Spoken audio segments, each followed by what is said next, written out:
Good morning. Welcome to another Mindful Monday. Holidays are coming. In my line of work as a licensed marriage and family therapist, I have come to know that holiday season is one of the most stressful times of the year. And yes, there are positives. It can be great to see family, see old friends.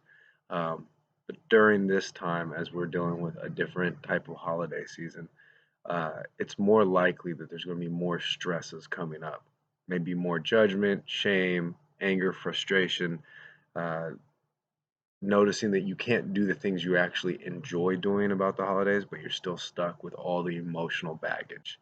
So, with that, it's going to be important to notice what tools are helping you sustain, maintain, and feel good in your mental and physical well being.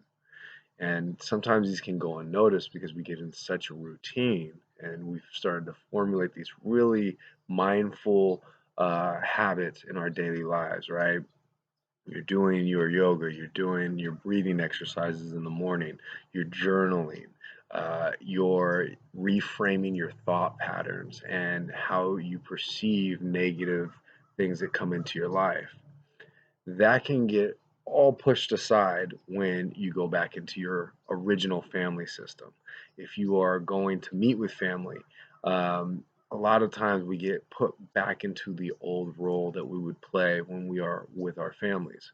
And that's not to judge or put negativity on our families, it's just to be aware of. Again, this whole thing is about being mindful and being present with what's happening.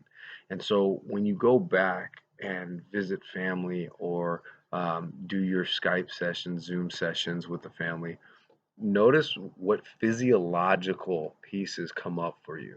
Notice where do you feel it in your body when your uncle tells you something that goes against your own moral compass? Where do you feel it when your mom or dad criticize the way that you're dressing when you come home for the holidays? When you start to notice these physical triggers, you're you're able to actually slow down the response instead of it just being a yelling match like it might have been the last three Thanksgivings. You're able to just notice that they're putting their own judgments onto you, right? They're putting their own criticisms that they might have faced when they were younger onto you because maybe that's the role they feel they need to play, right? So, again, taking a breath, not letting your shoulders get up to your ears before the mashed potatoes are passed, being able to just be present with how you feel. And sometimes it's being able to laugh off the cycles that you haven't noticed for so many years. So let this holiday season be a transformative one. Doesn't need to be the hallmark, like where everything works out perfectly. Notice those issues that you have in the family, and instead of reacting to them, just interact with them. It doesn't mean you have to teach anyone anything, but teach yourself something about why you do what you do.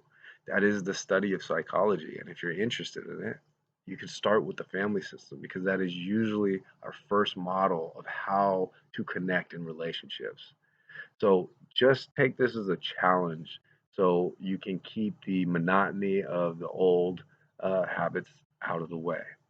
Remember, breathe deeply, live fully. Have a great week.